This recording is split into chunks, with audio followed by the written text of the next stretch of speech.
자, 오늘은 본문 말씀을 중심으로 이기는 싸움, 이런 제목으로 말씀 나누겠습니다. 우리 싸움은 지는 싸움을 해야 돼요? 이기는 싸움을 해야 돼요? 이기는 싸움을 해야 되겠지요. 자, 이제까지 계속 새벽 말씀을 보고 있습니다. 사실은 사무엘 상하, 열왕기 상하 말씀을 나중에 하려고 계속 이렇게 준비하고 있었어요. 근데 새벽 말씀에 딱 와서 짧게 좀 묵상을 해 가고 있습니다. 자, 사울을 따르던 장성한 형들이 사울의 전쟁터에 참여를 했죠. 몇 명이 참여했더라? 3명. 첫째 아들 엘리압, 둘째 아들 아비나답, 셋째 아들 삼마. 이 셋이 딱 이제 사울을 따랐습니다. 그런데 장성한 3명의 형들은 집안을 대표해서 갔는데, 장성한 3명의 형들은 그 전쟁터에서 무슨 역할을 하더라 못하더라? 아무 역할을 못하더라. 왜 그럴까요? 이유는 딱 하나예요. 뭐 때문에? 두려워서. 두려움 때문이라는 거죠. 그 두려움의 근원은 뭐 때문이고? 골리앗의 피지컬. 엄청난 거구의 그 피지컬에 압도당하는 거예요.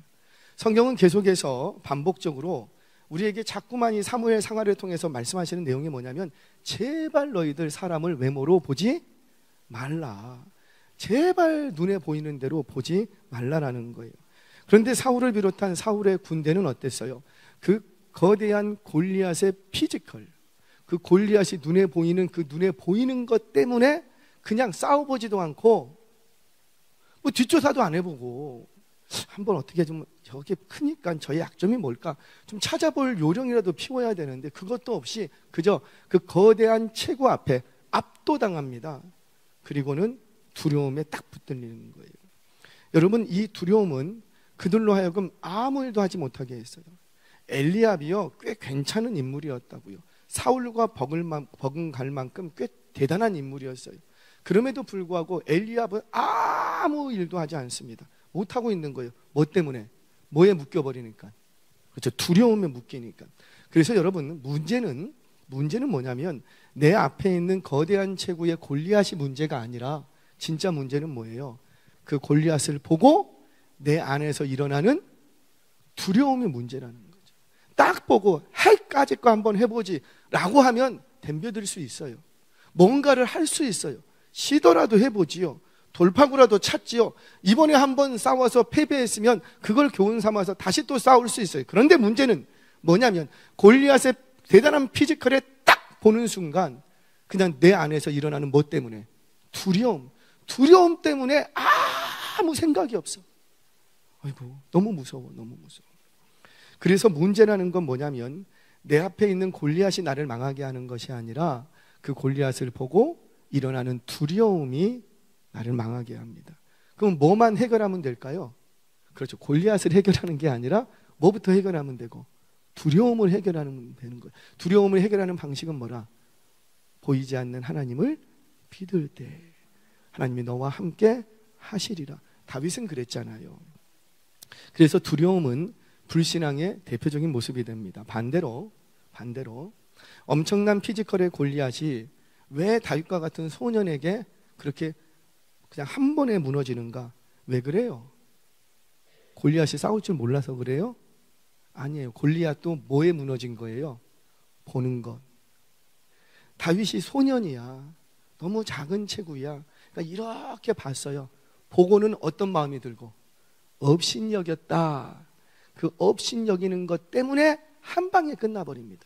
만약에 저것이 조만한 저것이 나라를 대표해서 사울을 대표해서 왔어? 그러면 제가 뭔가 특별한 게 있겠지. 다윗을 볼 때 유심히 보고 자세히 보고 준비하고 대비하고 골리앗이 싸웠다면 어떻게 됐을까요? 쉽게 무너지지 않았다고. 물론 하나님이 함께 하시면 어떤 싸움도 이기실 줄로 믿습니다. 그러나 그렇게 쉽게 무너질 수 없다는 거죠. 그런데 골리앗도 무너진 이유가 뭐라? 보는 것에 묶였기 때문이에요. 그래서 성경은 자꾸 우리에게 얘기를 합니다. 뭐라? 제발 사람을 뭐로 보지 말라. 외모로 보지 말라. 보이는 것에 묶이지 말라. 여호와는 중심을 보시는 거죠. 그러니까 여호와께서 함께 하시면 항상 승리해. 왜? 여호와께서는 보는 대로, 눈에 보이는 대로 보는 것이 아니라 보이지 않는 그것을 보실 줄 알기 때문에 우리 하나님은 언제나 승리하는 줄 믿으시기를 바랍니다. 그래서 우리에게 자꾸 말씀하시는 거예요. 너희는 제발 사람을 볼 때 외모로 보지 말고 여호와처럼 뭘 좀 봐라. 중심, 보이지 않는 것을 볼 수 있어야 된다. 그래서 여호와는 항상 승리하시는 분이시라고요. 저와 여러분도 눈에 보이는 대로 보는 것이 아니라 보이지 않는 것을 볼 수 있는 저와 여러분 되시기를 주의 이름으로 축원합니다. 이런 것들을 통찰력이라고 하죠. 통찰력. 자, 다윗은 그런 통찰력들이 있었어요. 그래서 이기는 싸움을 합니다. 앞으로 계속 싸움이 전개되지만 실패할 때가 있어요. 있는데 그때는 원인이 있어요. 그때 한번 말씀을 드리고, 다윗은 가는 곳마다 계속해서 승리합니다. 왜 이렇게 다윗은 싸울 때마다 이기는 싸움을 하는가? 바로 누가 함께 하시니까. 그렇죠, 하나님이. 하나님께서 다윗을 승리의 도구로 딱 삼으신 거예요. 그러니까 어디를 가든지 싸울 때마다 이기는 싸움을 합니다. 자, 누가 승리의 도구로 삼으셨다고요? 그렇죠, 하나님께서 다윗을 승리의 도구로 삼으셨어요. 자, 여러분 기억하세요. 하나님은 누구나 쓰십니다. 하나님은 누구나 쓰십니다. 키가 작아도 쓰고, 호리호리해도 쓰고, 뚱뚱해도 쓰고, 키가 커도 쓰고, 가난해도 쓰고, 부자여도 쓰고, 병들어서 쓰고, 건강해서 쓰고, 어려도 쓰고, 나이가 많아도 쓰고, 종들도 쓰고, 자유도 누구나 쓰실 수 있어요. 그러나 아무나 쓰진 않습니다. 이렇게 눈 감고 누구나 쓰신다고 아이고 이거 걸렸네 이렇게 쓰지 않는다라는 거예요. 누구나 하나님의 손에 붙들림마다 쓰임받을 수는 있으나 우리 하나님이 아무나 쓰는 것은 아니라는 거예요. 우리 하나님은 반드시 그 사람에게 있는 그 무엇인가가 있어요. 없으면 그거를 준비시켜서라도 쓰십니다. 그래서 우리 하나님은 항상 준비된 사람을 쓰세요. 준비되어 있는 사람을 쓰시든가 아니면 준비시켜서 쓰시든가. 다윗은 그렇게 하나님의 승리의 도구로 딱 쓰임받습니다. 도대체 어떤 사람이 이렇게 다윗처럼 승리의 도구로 쓰임받을 수 있을까? 뭐가 있어야 우리는 이기는 싸움을 할 수 있는가? 오늘 두 가지를 본문 속에서 찾아가려고 합니다. 첫 번째, 기억하세요. 믿음의 스토리가 있는 사람을 쓰십니다. 뭐가 있다고요? 믿음의 스토리. 우리 31절 32절 말씀 같이 읽겠습니다. 시작. 어떤 사람이 다윗이 한 말을 듣고 그것을 사울에게 전하였으므로 사울이 다윗을 부른지라. 다윗이 사울에게 말하되 그로 말미암아 사람이 낙담하지 말 것이라. 주의 종이 가서 저 블레셋 사람과 싸우리이다 하니. 아멘. 자, 성경을 보면 참 재밌어요. 종종 중요한 장면마다 이름도 없는 어떤 사람이 나타납니다. 예를 들어서 문둥병에 걸렸던, 나병에 걸렸던 나만 장군, 그에게 치료의 방법을 결정적으로 알려주는 소녀가 있었어요. 그게 누구예요? 몰라요. 이름이 없어. 어린 종. 오병이어의 기적 속에서 너희들 가서 먹을 것을 가져와라 그랬더니 먹을 것 하나를 이렇게 가져왔어요. 그거 누가 갖다 준 거예요? 어린 소년. 결정적인 역할들을 하는데 이름이 있다 없다? 없다. 여러분, 무명이어도 이런 쓰임받는 인생 되시기를 바랍니다. 자, 여하튼 간에 어떤 사람이 이 다윗이 한 말을 딱 듣고는 누구에게 얘기를 해주고 사울에게 가서 턱 전달을 했어요. 그랬더니 이 사울이 딱 얘기를 듣고는 야, 다윗 오라 그래봐. 이런 아주 그냥 맹랑한 아이가 있나? 오라 그래봐. 자, 골리앗이 전쟁에서 하나님을 모욕하는 말을 40일 동안 했습니다. 주야로. 그러면 사울을 비롯한 이스라엘 백성들은 들었어요, 안 들었어요? 다 들었어요. 40일 동안 모욕적인 소리를 들었지만 아무도 움직일 생각을 못했어요. 그런데 다윗은 딱 한 번 듣고도 저거 내가 문제 풀어야 되겠구나. 저는 이렇게 결단할 수 있는 저와 여러분 되시기를 바랍니다. 강단에서 또는 어떤 목회 현장에서 어떤 사역의 현장에서 누군가가 우리 이거 합시다, 이거 해야 됩니다 탁 얘기를 했어요. 아무도 안 들어요. 근데 우리 하나님은 누구를 쓰시냐면 들리는 사람을 쓰시는 거예요. 그 한 사람을 통해서 하나님이 역사합니다. 40일 동안 아니 이거를 뭐 골리앗이 하나님을 모욕하는 소리를 다윗만 들었냐고요? 아니라고요. 40일 동안 주야로 들었어요. 날고 긴다고 하는 내노라는 용사들이 모여있는 그 진영에 40일 동안 들었어요. 그런데 아무도 이것을 내게 주시는 말씀으로 안 들었어. 그런데 누구만? 다윗만. 말씀이 들리니까 이 문제 누가 해결해야 되겠다. 이 문제 누가 해결해야 되겠다. 내가. 다시요. 이 문제 누가 해결해야 되겠다. 내가. 어떤 사람이? 들리는 사람이에요. 그 사람 하나님이 쓰시는 거예요. 물질이 없습니까? 돈 주셔서 쓰십니다. 할렐루야. 돈이 좋지. 실력이 없습니까? 실력 주셔서 쓰십니다. 왜? 그 사람은 들렸기 때문에. 내가 이 문제 해결하려고 합니다. 기도하시라고요. 청년 여러분. 모두에게 똑같이 공포가 돼요. 그런데 아무도 내게 주시는 말씀으로 안 들어. 그곳에는 역사가 없습니다. 목회 현장에서 많이 경험해요. 예결사람에서도 많이 경험했어요. 일을 많이 벌려야 되겠구나. 일을 많이 벌리면 돈이 들어옵니다. 할렐루야. 그거 제 거 아닌데 뭘 그렇게 내 것도 아닌데 왜 좀. 일을 많이 벌리면 돈이 많이 들어옵니다. 아멘이세요? 일을 안 하면 돈이 안 옵니다. 여러분들이 정말 돈을 움직이고 싶으십니까? 그러면 일을 하시라고요. 움직여야지요. 이 말씀이 내게 주시는 말씀으로 듣고 주여 나 지금 물질 없는데, 나 지금 지혜 없는데, 나 실력이 없는데, 나 건강이 없는데 이거 내가 좀 해결해야 되겠습니다. 이 문제 내가 좀 풀어보고 싶습니다. 주여 어떻게 해야 되겠습니까? 한번 하나님 앞에 엎드려 보라고요. 청년들이요, 인생은 그렇게 사는 거예요. 부딪히면서 사는 거예요. 회사에 들어갔어요. 이거 참 어떻게 하면 좋나. 사장님이 고민하고 있으면은 그 소리를 딱 들었어. 그러면 사장님 제가 한번 해보기죠. 제가 좀 해보기 위해서 벤치마킹을 갔다 와야 되니까는 로마로부터 시작해서 스위스와 갔다 와야 돼. 할렐루야? 갔다 오는 거죠. 안산동산교회가 그랬어요. 안산동산교회가 5,000명에 육박을 했습니다. 더 이상 성장을 안 하는 거예요. 이 김인중 목사님이 갈증이 있어요. 어떻게든지 이 안산에 있는 그때 당시에 그 뭐라 그러죠? 공순이? 공돌이? 그렇게 얘기하잖아요. 그들을 어떻게든지 좀 미래가 있는 사람들로 만들어주고 싶은데 꿈이 없었다고요. 그들에게 미래가 주고 싶은데 5,000명에서 넘어가지를 않아. 고민하고 있었어요. 그 고민하는 것을 청년부 지도교사가, 청년부 교육자가 그걸 딱 들었어요. 부산에서 올라왔는데 딱 들었어요. 목사님 이거 제가 한번 해결해 볼까요?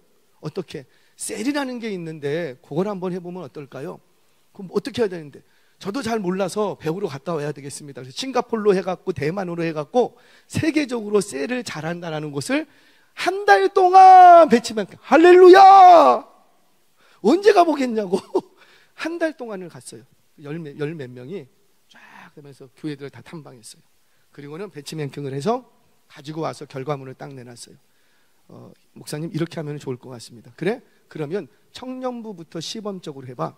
그랬더니 청년부가 그때 1,000명 정도가 안 됐어요. 근데 급속히 3,000명으로 확 일어서 버립니다. 셀을 했는데. 그래서 안산동산교회 김인중 목사님이 딱 눈이 돌아가고 이거 장년부에도 한번 접목시켜 봐야 되겠다. 배우신 분이 별로 없어요. 셀은 나눔이 돼야 되는데 가르치는 게 아니거든요. 공과는 가르치는 거지만 셀은 나눔이 있어야 돼요. 그런데 그 안산 총구석에 계신 분들이 뭘 알겠어요? 배운 게 별로 없어요. 누구랑 대화해 본 적이 없어요. 그럼에도 불구하고 그걸 시도를 했어요. 물론 나이 많은 어르신들은 안 돼요. 그냥 그래서 내비두더라도 차근차근 했어요. 그랬더니만 5년 만에 2만 명이 훌쩍 넘어갑니다. 누군가 한 사람 때문에 그랬어요. 한 사람. 저는 그분은 알아요. 나중에 우리 교회도 한번 모시고 한 사람. 그 한 사람 귀에 들렸어요. 그 교회에 100여 명 있는 교육자들이 있지만 아무도 그 담임 목사님의 고민을 몰랐어요. 듣기는 들었지만 내가 이 문제를 해결해 봐야 되겠다. 아무도 나서지 않았어. 그런데 들렸던 한 사람, 그 사람을 통해서 교회가 놀라운 변화의 역사를 걷게 됩니다. 저는 우리 가운데 들리는 역사가 있기를 바랍니다. 한 분만 계시면 돼요. 한 분. 그 한 분 물질 없으면 우리 하나님 주실 줄을 저는 믿습니다. 지혜 없으면 주실 줄로 믿습니다. 사람 없으면 사람 붙여주실 줄로 저는 믿습니다. 청년들이요, 인생은 진짜 그렇게 풀어가는 거예요. 다 가지고, 다 준비하고, 다 대비하고 인생 살아가는 사람 누가 있냐고요? 없어요. 부딪힐 때마다 주여, 내가 이 문제를 내가 좀 해결하고 싶은데 어떻게 해야 되겠습니까? 하나님 앞에 엎드러지면 하나님이 그를 들어서실 줄로 믿습니다. 자, 그렇게 다윗의 귀에 들렸어요. 그래서 이 다윗이 이거는 내가 해결해야 되겠다라고 생각하면서 얘기를 하지요. 그로 말미암아 사람이 그로 말미암아 골리앗 때문에 낙심하지 마세요. 내가 가서 저와 싸우겠습니다. 내가 가서. 그 얘기를 딱 듣고 사울, 한 나라의 왕입니다. 그가 결론을 내렸어요. 뭐라고 내렸는가? 33절 같이 봅니다. 33절 시작. 사울이 다윗에게 이르되 내가 가서 저 블레셋 사람과 싸울 수 없으리니 너는 소년이요 그는 어려서부터 용사이니. 내가 싸우겠습니다. 그러면 그래. 야, 내가 너 필요한 게 뭐 있냐? 내가 도와줄게. 이래야 되는데 사울이 뭐라고 얘기합니까? 너 싸울 수 없다. 가봤자 넌 죽는다. 왜? 너는 소년이요. 20세가 안 된 어린 소년이요. 그는 골리앗은 어렸을 때부터 전쟁터를 누볐던 챔피언. 골리앗이라는 말은 챔피언이라는 뜻이 가는 곳마다 싸워서 이겼던 챔피언. 용사 중에 용사야. 지금 사울도 뭐 때문에 지금 말리고 있어요? 눈에 보이는 대로 보고 있기 때문에 실패의 길을 걷는 거예요. 사울이 한 나라의 왕이 딱 결론을 내렸습니다. 너는 싸워봤자 안 된다. 얼마 전에 타이슨이 60이 넘었죠. 타이슨이 누군 줄 아세요? 권투 선수. 60이 넘은 타이슨하고 저하고 싸우면 누가 이길 것 같아요? 한번 싸워보자고. 저요. 그거하고 똑같은 거예요. 너 나아가 봤자 너 죽어. 이게 사울이 내린 결론입니다. 너는 안 된다라는 거예요. 자, 여러분, 10여 년 전에 한국 사회를 발칵 뒤집어 놓았던 책 한 권이 있었습니다. 혹시 기억하시는지 모르겠는데 스토리가 스펙을 이긴다라는 김정태님의 책이었어요. 그게 한국 사회의 전적인 구조 자체를 막 바꿔버렸어요. 이전에는요, 스펙만 갖추고 있으면 한국 사회에서는 승리자의 길을 걷는 게 정설이었습니다. 스펙. 왜냐하면 당시에는 공공기업을 비롯한 대기업마다 다 요구하는 일정한 스펙이 있었어요. 그 스펙만 딱 갖추면 다 채용이 됐어요. 그래서 그때 당시에 젊은이들이 다 열심히 뭐 가지려고 그 스펙, 더도 말고 덜도 말고 그 스펙만 장착을 하면 앞으로 인생을 사는데 어렵지가 않아. 그래서 대한민국의 모든 청년들이요 다 종로로 모이고 어학원으로 모이고 뭐 영어학원, 토익, 토플부터 시작해서 뭐 갖추려고?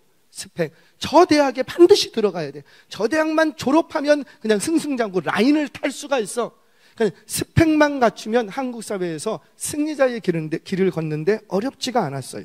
그래서 한국 사회에서는 뭐가 있었냐면 공채라는 게 있었습니다. 공채. 그 회사에서 요구하는 스펙만 갖추면 돼요. 자, 그래서 한국 사회의 모든 젊은이들은 그 스펙을 쌓기 위해서 열심히 달렸습니다. 그런데 요즘은 공채가 있어요, 없어요? 없어요. 왜 그럴까요? 이제는 모두가 비슷비슷한 스펙을 다 갖고 있어. 그래서 이제는 스펙으로 저 사람을 평가하는 시대가 지나버렸다라는 거죠. 요즘은요, 대학을 나오지 않은 사람이 없어요. 오히려 대학을 안 나왔다고 하면 더 신기해요. 너 대학을 안 나와도 괜찮아? 너 진짜 잘하는 게 있는가 보구나. 오히려 대학을 안 나온 사람을 신기하게 볼 정도로 생각하는 이런 시대가 됐습니다. 한국 사회를 보면 과거 몇 년 전이에요. 수백 년 전도 아니에요. 중졸만 해도요, 대단한 스펙으로 여겼던 시대가 있었어요. 그리고 언제부턴가 고졸이 한국 사회의 평균 스펙이 되었습니다. 이때는요, 아주 특별한 사람들만 대학에 가는 것이었어요. 그래서 이 미팅 나가면 제일 인기 좋은 사람 1순위 뭐예요? 대학생.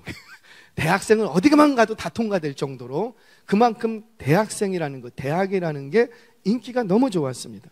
그렇게 한 시대를 지났더니 이제는 대학이 평균 스펙이 돼버렸고, 심지어 유학파? 얼마 전까지도 유학파가 인기가 좋았어요. 근데 유학파가 별로 인기가 없어졌어요. 유학파, 박사는 얘기했죠. 한쪽으로만 머리가 뒤지게 먹는 사람이라고. PhD. 그러니까 유학파나 박사를 해도 죄송해요. 저는 박사가 아니지만 널린 게 박사라고 할 정도로. 여러분 지금 외국에서 박사학위를 몇 개씩 갖고도 한국에 못 들어오고 있어요. 왜? 들어와 봤자 일거리가 없어. 못 들어와요. 이런 시대가 되어버린 거예요. 그러니 더 이상 스펙만을 가지고 사람을 평가하는 데는 별로 의미가 없어졌다라는 거죠. 그래서 지금은 공채라는 걸 안 해요. 그런데 지금은 뭘 합니까? 직장 수시 채용하죠. 갑자기 툭툭 나오죠. 수시 채용. 수시 채용할 때는 주로 어떤 사람을 찾아요? 그렇죠. 경력자를 찾죠. 무슨 말입니까? 자신만의 스토리가 있는 사람을 찾는 거예요. 자신만의 경험치, 다른 사람이 없는 그 스토리, 역사, 그에게 있는 거, 경험치, 그 스토리가 우리 회사에는 좀 필요하다는 거죠. 그래서 오늘날의 시대는 더 베스트가 되기 위해서 노력하실 필요가 없어요. The only one, 유일한 사람이 되기 위해서 노력해야 된다는 거예요. 실력이 별로 없어도 이 분야에 나만 하면 돼. 그럼 아무 문제가 없다는 거예요. 그래서 요즘은 최고가 아니어도 스펙을 쌓기 위해서 노력을 하지 않아도, 대단한 스펙이 없어도 그 분야에서 유일한 나만이 가지고 있는 뭔가가 있다면 되는 거예요. 나만이 가지고 있는 매력, 나만이 가지고 있는 창의성, 나만의 이야기, 이게 실력으로 평가되는 시대가 되었다는 거죠. 지금 다윗이 그래요.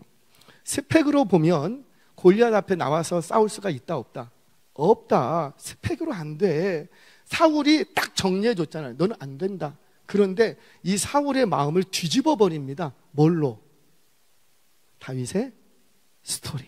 성경 보겠습니다. 어떤 스토리를 가지고 있나 볼게요. 34절, 36절 같이 읽겠습니다. 시작. 다윗이 사울에게 말하되 주의 종이 아버지의 양을 지킬 때에 사자나 곰이 와서 양떼에서 새끼를 물어가면 내가 따라가서 그것을 치고 그 입에서 새끼를 건져내었고 그것이 일어나 나를 해하고자 하면 내가 그 수명음을 잡고 그것을 쳐 죽였나이다. 주의 종이 사자와 곰도 쳤은즉 살아계시는 하나님의 군대를 모욕하는 이 할례 받지 않은 블레셋 사람이리이까 그가 그 짐승의 하나와 같이 되리이다. 아멘. 자, 짐승을, 사자와 곰을 때려잡고 그 입에서 새끼를 건져낸 이 스토리는 누구만 가지고 있어요? 다윗. 그 당시에 다윗만 양쳤냐고요? 목동이었냐고요? 아니죠. 수많은 목동들이 있었어요. 근데 대부분의 목동들은 짐승 오면 다 어떻게 했고? 지살기 바빠 도망갔어. 그런데 누구만? 다윗만 자기 양도 아니라고요. 늙은 아버지의 양이에요. 양치는 자는요, 그 양, 자기가 맡은 양의 10% 정도는 소실이 돼도 책임이 없습니다. 워낙 강도도 많고, 워낙 악한 짐승들도 많고, 그거 목숨 걸면서 누가 싸우면서까지 지켜내겠냐고요. 그래서 사자하고 곰이 물어가면 쫓아가지 않아요. 그걸 누가 쫓아가? 그런데 다윗만이 가지고 있는 스토리가 있었다라는 거예요. 그게 뭐라? 나는 사자와 곰의 입에서 그 새끼를 건져냈다. 내가 사자와 곰의 발톱에서 건져냈은즉 얘가 지금 이 골리앗의 발톱에서 내가 건져내겠다라는 거. 뭐예요? 다윗만이 가지고 있는 스토리. 스펙으로는 안 돼요.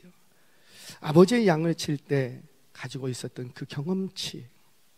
그런데 그 스토리로만 끝낸 게 아니라 이 스토리를 연결시킵니다. 뭐하고 연결시키는가 볼게요. 37절 같이 읽겠습니다. 시작.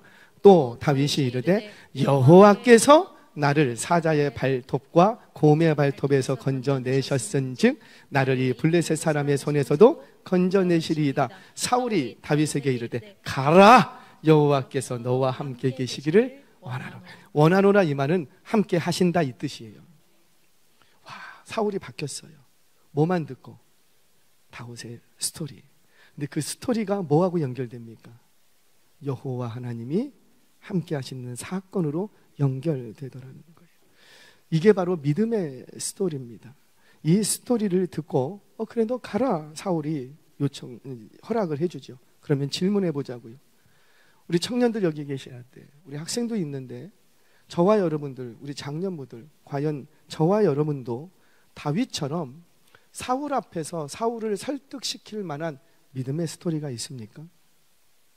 믿음 없는 내 남편, 내가 교회만 가려고 하면 막아서고, 뭐만 하려고 하면 꾸짖고 안 좋게 보고, 직장 상사, 내가 뭐만 하려면 이상한 눈초리로 쳐다보고 그 직장 상사를 무너뜨릴 수 있는, 그 직장 상사의 마음을 돌이킬 수 있는 믿음의 스토리가 있냐고요.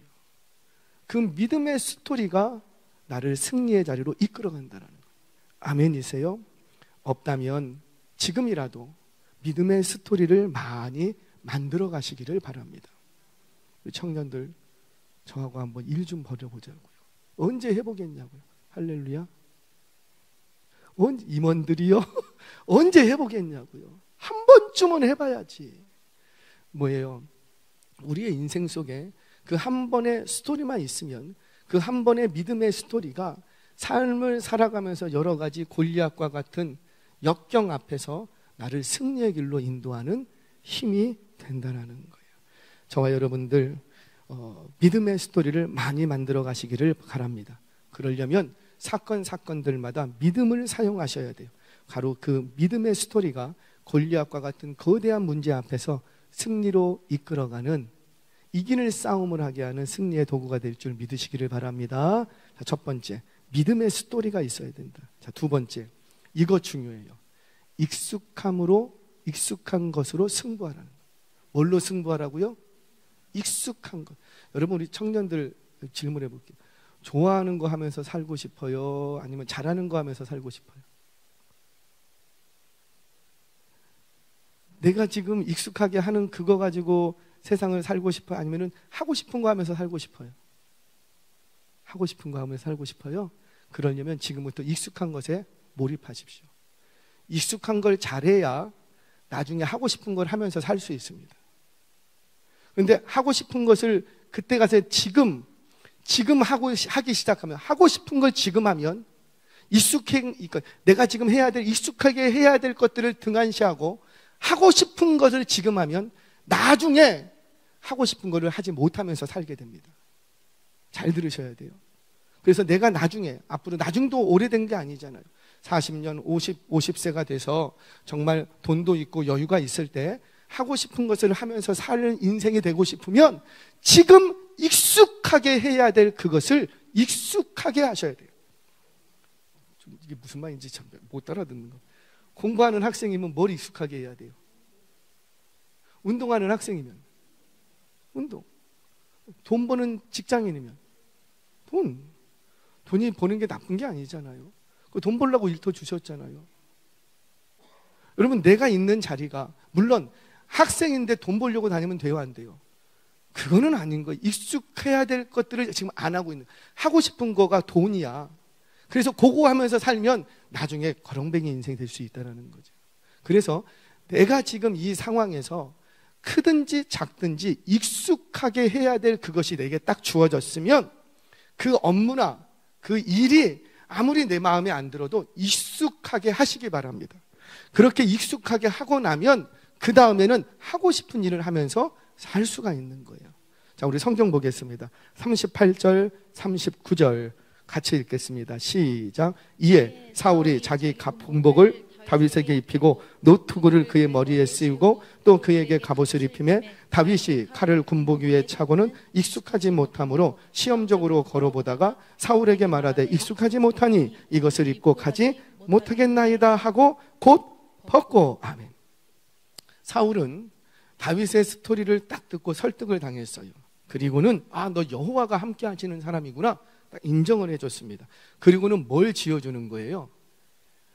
자기가 입던 군복, 자기가 입던 갑옷, 자기가 쓰던 노트북, 자기가 사용하던 칼, 자기 걸 자꾸 줘. 여러분, 그걸 받아든 다윗이 그게 익숙할까요? 한 번도 갑옷이란 건 입어본 적도 없고 투구란 건 써본 적이 없어요. 익숙하지가 않아. 그거 가지고 나가서 싸우려고 했더니 이거 싸움이 대가 안 된다, 스스로가 안 된다고 생각, 더 거추장스러운 거예요. 그래서 그걸 다 벗어버리고 뭐를 붙들기 시작합니까? 자기에게 익숙한 것. 자, 40절 같이 한번 읽겠습니다. 40절 시작. 손에 막대기를 가지고 시내에서 매끄러운 돌 5을 골라서 자기 목자의 제구 곧 주머니에 넣고 손에 물매를 가지고 블레셋 사람에게로 나아간다. 잠깐만 띄워놔 주세요. 자, 자기의 익숙한 뭐를 손에 들고 막대기는 한 1m 정도 되는 짝대기인데 그 끝에 날카로운 돌이나 아니면 뭐 이렇게 반짝거리는 것은 뭐 유리나 이런 것들이 딱 달려 있어요. 그래서 공격용입니다. 공격용. 악한 짐승이 올 때 푹푹 찔러서 가까이 오지 못하도록 공격용을 쓰는 게 막대기. 지팡이는 보호용이에요. 지팡이는 이렇게 한 2m 정도 되는데 이렇게 꺾여서 양이 어디에 빠졌거나 멀리 가려고 하면 이렇게 끌어당기는 거예요. 끌어당기는. 지팡이, 막대기는 공격용, 지팡이는 보호용, 뭐 이렇게 되는 거예요. 자, 막대기가 자기한테는 익숙해. 1m짜리 되는 철로 만든 건 아니지만 짝대기 하나인데 그렇게 익숙해. 자, 두 번째, 시내에서 뭘 가지고 갔다고요? 매끄러운 돌. 왜 돌 5개예요? 제구 주머니에 항상 담고 다녔던 게 돌 5개 들어가는 주머니인 거예요. 우리는 한 방에 끝냈다 생각하는데 다윗은 그렇게 생각 안 했어요. 내가 한 방에 못 맞힐 수도 있다. 그래서 항상 준비해 가는 게 넉넉하게 준비를 딱 예비하고 준비를 가는 거예요. 물론 하나님은 하나만 쓰세요. 그러나 다윗의 입장에서는 익숙한 게 몇 개가 갖고 다니는 게 안정되고 5개 그걸 딱 집어넣습니다. 그리고는 뭘 익숙한 거 또 하나를 또 들었어요. 그게 뭐라? 손에 물매. 물매는 한 1m 정도, 이렇게 2m 정도가 되는데 양끝이 고리가 있습니다. 그래서 하나는 여기다가 딱 묶고 딱 씌워놔요. 그리고 중간에 이제 돌 같은 거를 딱 이렇게 넣을 수 있는 공간을 막고 이렇게 묶습니다. 그래서 여기다 딱 손가락에 딱 끼고 돌려요. 돌리다가 하나를 탁 놓는 거예요. 그러면은 물매는 그대로 손에 붙어 있고 돌만 날아갑니다. 자기에게 익숙한 게 이거야. 대단한 건 아니지만 익숙한 건 그거예요. 막대기가 익숙하고 물매가 익숙하고 제구 주머니에 있는 돌 5개가 익숙해. 그는 광야에서 아버지의 양을 치면서 사자와 곰의 입에서 새끼를 건져올 때 사용했던 그 익숙한 것들을 다시 들기 시작합니다. 여러분 어느 정도로 익숙했냐면 참 대단해요. 옛날에도 한번 얘기한 것 같은데 제가 이제 길거리에 가면 이렇게 농구 이렇게 하는 게 있더라고요. 이렇게 기계가 아세요? 500원 동전 하나 넣고 오락실 가면 이렇게 서 있어요. 여기서 여기까지 골대까지 한 1m 되나? 아마 찬이 같은 경우는 손으로 이렇게 넣으면 들을 것 같고요.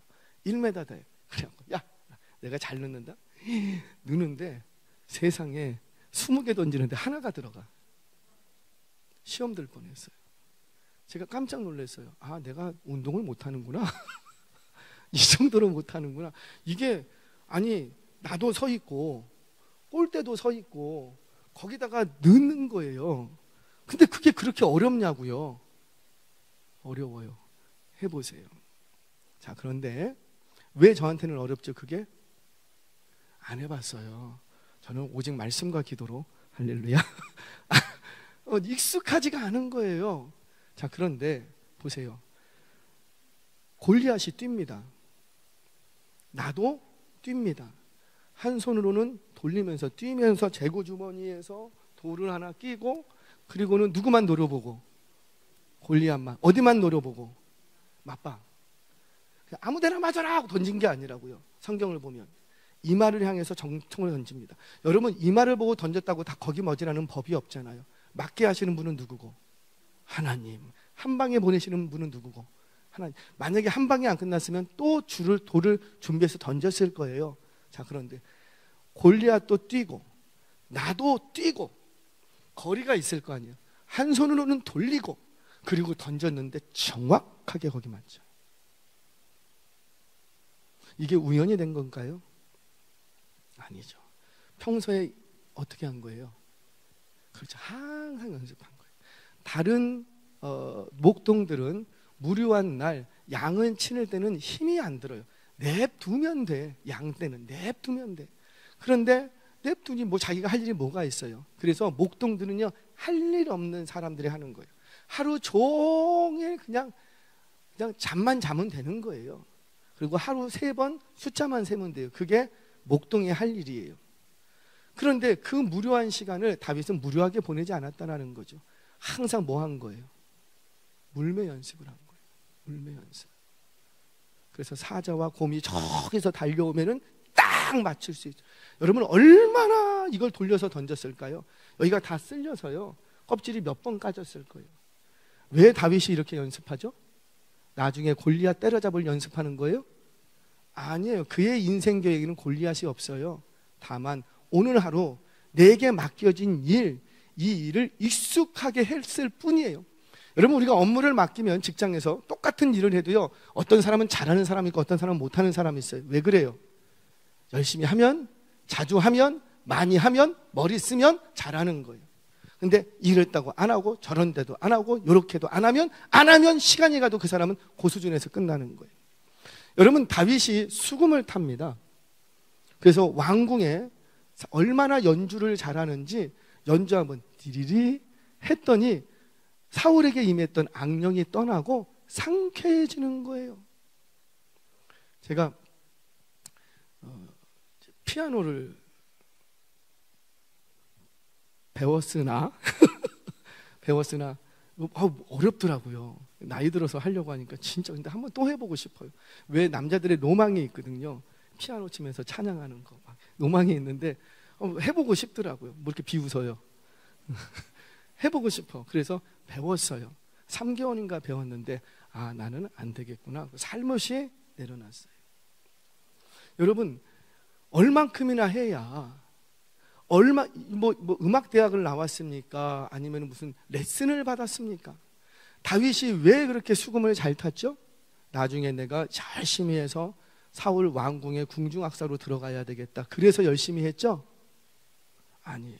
무료한 시간, 광야에 양과 자연과 하나님밖에 없는데 그 무료한 시간에 하나님을 찬양하고 예배하고 싶은 거예요. 근데 예배하고 찬양하는데 그래도 내가 연주라도 하면서, 반주라도 하면서, 반주와 연주는 다르죠. 반주라도 하면서, 연주라도 하면서 하나님을 찬양하고 싶은 거예요. 다른 이유가 없어요. 양 들으라고 그거 하겠습니까? 아니라고요. 누구 들으시라고? 하나님. 아무도 광야에서 안 들어. 오직 하나님하고 당신밖에 없어, 다윗밖에. 그런데 하나님 예배하겠다고 목동이라니까요. 음악인이 아니고 목동은 뭐만 하면 되는데, 양만 잘 치면 되는데, 그런데 하나님을 예배하겠다고 얼마나 연습. 기타를 좀 이렇게 치면서, 기타를 치면은 현악기를 만지면 손가락이요 몇 번 까집니다. 몇 번 까지고 다시 굳은 살이 베이고, 몇 번 까이고 다시 굳은 살이 베이고, 그게 몇 차례 돼야 소리라는 게 나와요. 얼마나 다윗이 이걸 잘 쳤으면 한 번 연주할 때 악한 영이 떠나겠냐고요. 전공생이 아니라고요. 먹고 살려고 배운 게 아니라고요. 그저 하나님을 예배하겠다고 자신의 삶의 시간을 쪼개서 익숙하기 시작한 거예요. 그랬더니 하나님이 뭘 들어 쓰시더라? 그 익숙하게 하는 그것을 결정적인 순간에 하나님이 쓰시더라는 거예요. 여러분 한석봉 이야기 좀 해볼까요? 한석봉 서예, 대표적인 서예가 아니고 조예, 뭐라 그래야 되죠? 하여튼 글쟁이 아니겠어요? 한석봉과 어머니 이야기 다 하시잖아요. 한석봉이 글 공부를 하겠다고 10년을 약속하고 떠납니다. 절로 갔어요. 떠나서 거기서 막 스승을 만나서 연습을 합니다. 근데 10년 돼갖고 돌아와야 될 애가 10년이 채우지도 않고 돌아와 버렸어. 그러고서 한다는 얘기가, 어머니 제가 명필이라는 소리를 들었습니다. 우리 스승이, 저를 가르치는 스승이 더 이상 가르칠 게 없다고 그렇게 얘기합니다. 너 글 너무너무 글씨체가 좋다고, 글을 잘 쓴다고 인정해 주었습니다. 난 더 이상 10년 동안 공부 안 해도 됩니다. 그래서 왔습니다. 딱 그럽니다. 그때 어머니가 어떻게 해요? 불을 끄고 뭘 해라? 나는 떡을 썰 테니까 너는 글을 써라. 거기서 나오는 거 아니냐고요. 그런데 딱 썼어요. 근데 불을 다시 딱 켜니까 명필이라고 생각했던 한석봉의 길은 그냥 개발, 3발, 4발, 5발 쫙. 그런데 어머니가 썰었던 그 가래떡은 어떻게 되고요? 다 가지런하게 안 보이는. 이게 뭔 차이죠? 익숙함의 차이. 익숙함이 내 것이 되면 그것이 실력이 되는 거예요. 내가 왜 실력이 없는가? 왜 없는 거예요? 그게 익숙하지 않기 때문이에요. 익숙하면 그때부터 실력이라는 게 생기게 되어 있는 거예요. 사랑하는 여러분, 말씀을 정리하겠습니다. 하나님은 오늘도 나와 함께 승리의 영광을 누려가시기를 원하세요. 아멘이세요? 우리는 이기는 싸움을 하기를 하나님은 원하십니다. 그런데 이기는 싸움을 하는 사람은 어떤 사람이냐? 그 방면에 다른 것이 아니라 그 안에 믿음의 스토리가 있는 사람, 믿음의 스토리가 있는 사람이 이기는 승리하는 삶을 사는 거예요. 내게 있는 스토리가 있어. 근데 여호와께서, 하나님께서 일해주신 게 한 번도 없어. 입만 열면 내가 다 했대. 내가 열심히 해서 그렇고, 내가 헌신해서 그렇고, 내가 해서 그렇고, 내가 해서. 다윗은 그러지 않았다고요. 여호와께서 나를 이렇게 만들어주셨다.